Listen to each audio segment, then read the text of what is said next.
اب پہلی بات تو یہ سوچئے، کیا انسان ہر وقت نماز پڑھتا ہے، ہمیشہ روزہ رکھتا ہے؟ جب اللہ کہہ رہا ہے میں نے تو پیدا ہی کیا میری عبادت کے لیے، کوئی اور کام اگر وہ کر رہا ہے تو وہ میرے مقصد تخلیق کے خلاف کر رہا ہے۔ وما خلقت الجن والانس الا لیعبدون، میں نے تو جنوں اور انسانوں کو صرف اس لیے پیدا کیا کہ میری عبادت کریں۔ تو اصل میں بات کیا ہے، یہ نماز، روزہ، حج اور زکوٰۃ یہ بھی عبادات تو ہیں، اصل عبادت کچھ اور ہے۔ اصل عبادت کیا ہے؟ الحمدللہ وکفا والصلاۃ والسلام علی عبادہ الذین اصطفیٰ، خصوصاً علی افضلہم وخاتم النبیین محمد الامین وعلی آلہ وصحبہ اجمعین۔ اما بعد فاعوذ باللہ من الشیطان الرجیم، بسم اللہ الرحمن الرحیم۔ رب اشرح لی صدری ویسر لی امری واحلل عقدۃ من لسانی یفقہوا قولی۔ اللہم ربنا الہمنا رشدنا واعذنا من شرور انفسنا، اللہم ارنا الحق حقا وارزقنا اتباعہ وارنا الباطل باطلا وارزقنا اجتنابہ، اللہم وفقنا لما تحب وترضى، آمین یا رب العالمین۔ معزز حاضرین اور محترم خواتین، السلام علیکم ورحمۃ اللہ وبرکاتہ۔ آپ کے علم میں ہے کہ میرا آج کی گفتگو کا عنوان ہے کلمہ طیبہ، اور اس کے حوالے سے یا اس کی روشنی میں ہمارے دینی فرائض۔ بچپن میں مجھے امید ہے کہ بہت سے لوگ خوش نصیب ایسے ہوں گے اس مجمع میں جن کی تعلیم کا آغاز قاعدہ یسرنا القرآن سے ہوا ہو یا نورانی قاعدے سے ہوا ہو، اور پھر اس کے بعد حضرت مولانا مفتی کفایت اللہ رحمۃ اللہ علیہ کے کتابچے تعلیم الاسلام جو ہے انہیں پڑھائے گئے ہیں۔ ظاہر بات ہے کہ آج کل وہ رواج ختم ہو چکا ہے، آج کا ہمارا دور مادہ پرستی کا ہے۔ ہماری تعلیم میں بھی آپ کو معلوم ہے کہ کنڈر گارڈن جو ہے اس سے بات شروع ہوتی ہے، اور ممی اور پاپا یہ الفاظ جو ہیں بچوں کو سکھائے جاتے ہیں، اللہ اور اس کے رسول کا نام عام طور پر نہیں پڑھایا جا رہا۔ لیکن یاد ہوگا آپ کو کہ اس سلسلے میں سب سے پہلے ایمان مفصل، ایمان مجمل یاد کرائے جاتے تھے، ایمان کیا کیا ہے، پھر 6 کلمے پڑھائے جاتے تھے۔ یہ 6 کلمے یوں سمجھیے کہ اسلام کی تعلیمات کا لب لباب اور خلاصہ ہے۔ ان میں سے پہلے 2 کلمے کیا ہیں جو اہم ترین ہیں؟ کلمہ طیبہ، لا الہ الا اللہ محمد رسول اللہ صلی اللہ علیہ وسلم۔ یہ مختصر ترین کلمہ ہے، اسے کلمہ طیبہ کہتے ہیں، اور یہ سمجھیے کہ ہمارے دین کی جڑ اور بنیاد اور اساس ہے۔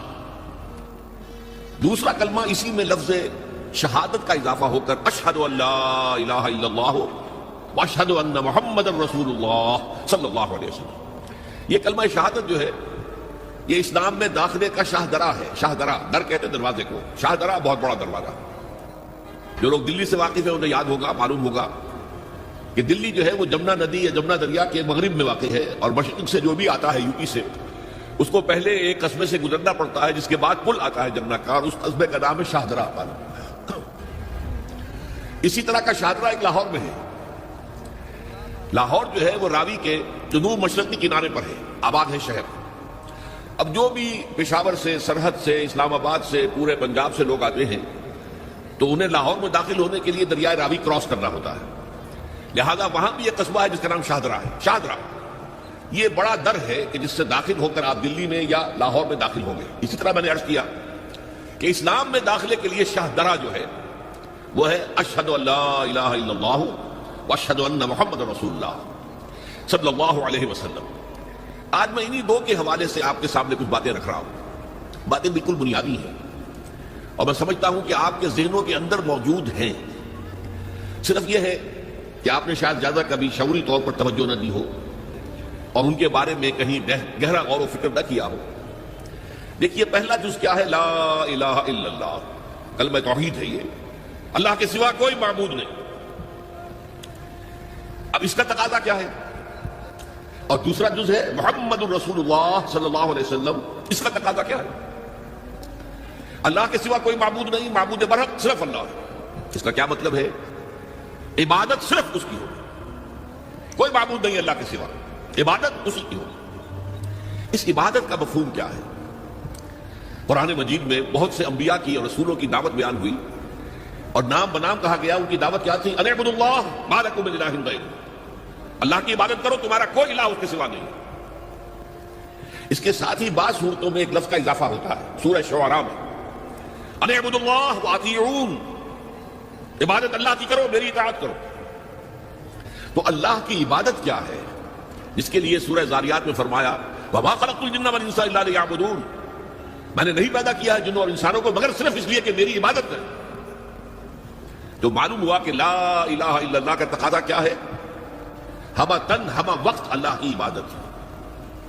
یہ عبادت کیا ہے؟ بدقسمتی سے مسلمانوں پر جو زوال آنا شروع ہوا خلافت راشدہ کے بعد سے، ایک زوال اسلام کا شروع ہو گیا، اگرچہ مسلمانوں کا تو عروج جاری رہا، دور بنو امیہ میں، دور بنو عباس میں دنیاوی اعتبار سے سطوت، شان اور شوکت بڑھتی چلی گئی، لیکن اسلام جو ہے اس کے اندر زوال شروع ہو گیا۔ سب سے پہلا زوال کیا آیا؟ وہ خلافت کہ جو مسلمانوں کو اپنے میں سے کسی بہترین شخص کا انتخاب کر کے جس کا تعین ہونا چاہیے تھا، وہ خلافت موروثی عہدہ بن گئی، خاندانی بات بن گئی، قبائلی بات بن گئی۔ یہ ہمارے زوال کا پہلا منظر تھا۔ بہرحال اس کے بعد رفتہ رفتہ ہمارے تصورات بھی کچھ محدود ہوتے چلے گئے، ہوتے ہوتے بات یہاں تک پہنچی کہ عبادت کا مطلب ہے نماز، روزہ، حج اور زکوٰۃ۔ اب پہلی بات تو یہ سوچئے، کیا انسان ہر وقت نماز پڑھتا ہے، ہمیشہ روزہ رکھتا ہے؟ جب اللہ کہہ رہا ہے میں نے تو پیدا ہی کیا میری عبادت کے لیے، کوئی اور کام اگر وہ کر رہا ہے تو وہ میرے مقصد تخلیق کے خلاف کر رہا ہے۔ وما خلقت الجن والانس الا لیعبدون، میں نے تو جنوں اور انسانوں کو صرف اس لیے پیدا کیا کہ میری عبادت کرو۔ تو اصل میں بات کیا ہے؟ یہ نماز، روزہ، حج اور زکوٰۃ یہ بھی عبادات تو ہیں، اصل عبادت کچھ اور ہے۔ اصل عبادت کیا ہے؟ عبد کہتے ہیں غلام کو۔ غلام پچھلے زمانے کا تصور کیجیے، یہ ایسا نہیں تھا جیسے آپ کسی کو ملازم رکھ لیں، آج امپلائی ریلیشن شپ یہ اور ہے۔ آپ نے کسی کو ملازم رکھا ہے، فرض کیجئے دہاڑی پر رکھا ہے، وہ 8 گھنٹے کام کرے گا پھر چھٹی کرے گا، اس کے بعد وہ آپ کا کوئی تابع نہیں ہے، آپ کا غلام نہیں ہے، بلکہ آپ کا بھی ایک ہی ووٹ ہوگا، جب الیکشن ہوگا اس کا بھی ایک ہی ووٹ ہوگا۔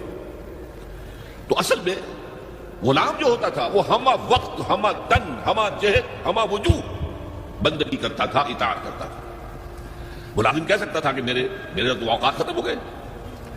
آپ نے کسی کو رکھا خانسامہ کی حیثیت سے، اور فرض کیجئے ابھی فلش سسٹم نہیں آیا تھا تو بیت الخلاء جو ہے آپ جس طرح کے ہوتے تھے سب کو یاد ہے، کسی دن بھنگن نہیں آئی، آپ کہیں اس سے خانسامہ سے کس طرح جاؤ بیت الخلاء صاف کراؤ، وہ صاف کہے گا صاحب میں آپ کا، میں تو خانسامہ ہوں، میں آپ کو کھانا پکا کر دینے کا پابند ہوں، میں یہ آپ کا بیت الخلاء صاف کرنے کا تو پابند نہیں ہے، کہے گا کہ نہیں کہے گا؟ لیکن غلام نہیں کہہ سکتا، غلام تو ملکیت ہے، وہ 24 گھنٹے کا مطیع ہے، جو کام کہا جائے کرنے پر مجبور ہے، انکار نہیں کر سکتا۔ اور آپ کو معلوم ایک اور بات ہونی چاہیے کہ غلام تو خود مملوک ہوتا ہے، اس کی ملکیت کوئی نہیں ہوتی۔ آقا نے کوئی اگر کوٹھڑی دے دی ہے کہ تم رات کو اس میں سو جایا کرو تو کیا وہ اس کوٹھڑی کا مالک ہو گئے؟ آقا نے کوئی چارپائی دے دی ہے اس پر سویا کرو تو کیا چارپائی کا مالک ہو گئے؟ نہیں، خود مملوک ہے۔ اور پچھلے زمانے میں غلاموں کا معاملہ کیا تھا؟ آقا جب چاہے ذبح کر دے، قتل کر دے، کوئی مقدمہ نہیں بنے گا، نہ 302 کا نہ 304 کا۔ کیوں؟ جیسے آپ کی بکری آپ کی ملکیت تھی، آپ نے ذبح کیا، گوشت کھا لیا، کچھ پوچھ سکتا ہے آپ سے؟ میری بکری تھی بھائی، میں نے ذبح کیا، Who are you to ask me؟ اسی طرح غلام میری ملکیت ہے، میں نے قتل کر دیا، میں نے اپنا نقصان کیا ہے نا، میں اس غلام کو فروخت کرتا تو کچھ پیسے مل جاتے مجھے، لیکن اختیار میرا ہے، میں نے اسے قتل کر دیا۔ اس معنی میں اللہ کا غلام بن جانا، اللہ کا بندہ بن جانا، یہ بندہ جو ہے یہ فارسی کا لفظ ہے، عبد عربی کا لفظ ہے، عبد سے عبادت بنا، بندے سے بندگی بنا۔ چنانچہ شیخ سعدی کا شعر ہے مشہور جو مسجدوں میں پہلے لکھا جایا کرتا تھا، آج کل تو ہمارا نئی قسم کی مسجدوں کے ڈیزائن بنتے ہیں نا، پچھلے زمانے میں کیا ہوتا تھا؟ اس در کے اوپر چوکٹا بنا ہوا ہے، روز محشر کے جاں گداز بوت اولی پرسش نماز بوت، وہ قیامت کا دن جو بہت سخت ہے، پہلا حساب نماز کا ہوگا۔ اور یہ شعر میں لکھا ہوتا تھا زندگی آمد برائے بندگی، زندگی بے بندگی شرمندگی، یہ زندگی ہمیں ملی ہی بندگی کے لیے ہے، وما خلقت الجن والانس الا لیعبدون۔ تو اگر ہم بندگی نہیں کرتے اللہ کی تو شرمندگی ہی شرمندگی ہے، گویا کہ ہم اپنے مقصد تخلیق کو تو پورا نہیں کر رہے۔ آپ نے قلم بنایا تھا لکھنے کے لیے، لکھتا نہیں ہے تو اٹھا کے پھینک دیں گے، آپ اس کو کوڑے میں ڈالیں گے۔ لہذا انسان کی تخلیق اور جنوں کی تخلیق بندگی کے لیے ہوئی، زندگی آمد برائے بندگی، زندگی بے بندگی شرمندگی، یہ ہمہ وقت، ہمہ تن، ہمہ وجوہ، ہمہ جہد اللہ کی اطاعت، یہ ہے عبادت۔ اس عبادت کے لیے عبادات ہمیں دی گئی ہے۔ جیسے یہ اگر کھڑا ہوا ہے شامیانہ تو آپ نے دیکھا یہ جو بانس کھڑے ہوئے ہیں، یہ عبادت جو ہے اس کی چھت سمجھ لیجئے 4 ستونوں پر کھڑی ہے، نماز، روزہ، حج، زکات۔ نماز کس لیے؟ تاکہ 5 مرتبہ تازہ کر لو اللہ سے عہد بندگی، ایاک نعبد و ایاک نستعین۔ کہیں بھول مت جانا، صبح ہوئی ہے پہلے اپنا اللہ سے